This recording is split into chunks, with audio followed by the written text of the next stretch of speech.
Ouais.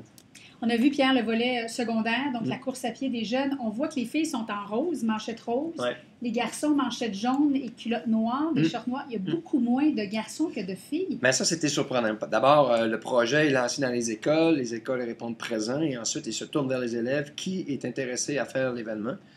Puis cette année, on avait près de 65% des participants étaient des filles. Et moi, j'ai ma petite idée là-dessus. C'est qu'il y a 3 ans, on a vu que le Marathon de Montréal, il y avait 55% des participants étaient des femmes. Et on voit au Québec maintenant, il y a plus de femmes que d'hommes qui s'entraînent. Donc, les saines habitudes de vie, ça parle beaucoup Aux femmes. aux femmes. Et dans une maison, la personne qui a le plus d'influence chez ses enfants, c'est toujours la mère. Désolé pour les papas, là, mais c'est ça. Donc, et quand on lance un projet dans les écoles, c'est des filles qui répondent en premier, ils sont l'exemple de leur mère. Et ces jeunes filles, demain, seront des jeunes mères qui le transmettront à leurs enfants. Donc, par l'implication des mères au Québec, on est en train d'accélérer le processus de changement de culture en santé. Puis on le voit dans nos événements. Puis c'est wow ce qui se passe là. Puis il faut être sur le terrain pour le voir. Puis ce que les jeunes qu'on voit au secondaire, Cégep Université, c'est la première cohorte de jeunes qui ont reçu les valeurs à l'école et qui ont été appuyés par leurs parents, puis qui vont venir influencer notre société. Comme on a vu apparaître des jeunes qui étaient pro-environnement. Ça avait débuté dans nos écoles. L'écologie, on appelait ça l'écologie. Exactement. Donc, ça a commencé par les écoles, ça n'a pas commencé par les gouvernements ni les entreprises. C'est vraiment l'éducation, le système d'éducation qui s'était mobilisé.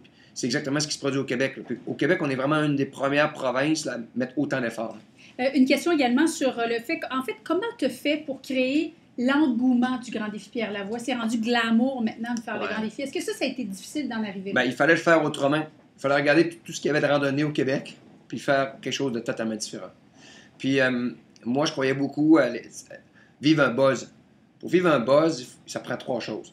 Premièrement, il faut que l'événement te fasse peur, parce qu'il est dur, il est tellement difficile, il te fait peur. Deuxièmement, il faut qu'il t'épuise. Il est tellement difficile qu'il va t'épuiser. Puis troisièmement, il faut que tu traverses la ligne. Donc, quand tu réussis quelque chose qui te faisait peur, puis... on a envie de recommencer après. Ben là, tu deviens un boss, puis tu veux le faire pour tout le temps, puis tu deviens une personne influente. Ce qu'on a voulu faire, c'est créer un événement démocratique sans chronomètre. Donc, tout le monde pouvait le faire. Et à ce moment-là, dans ma rue, le plus bel ambassadeur pour les saines habitudes de vie, c'est pas moi, c'est mon voisin qui a perdu 50 livres et qui a couru le Marathon de Montréal il y a 2 ans. Donc, il devient une personne qui dit aux autres, si j'ai réussi à le faire, vous êtes tous capables de le faire. Donc, c'est ça qu'on veut créer au Grand Défi. Pour amplifier le mouvement, il faut vraiment s'adresser à des gens ordinaires.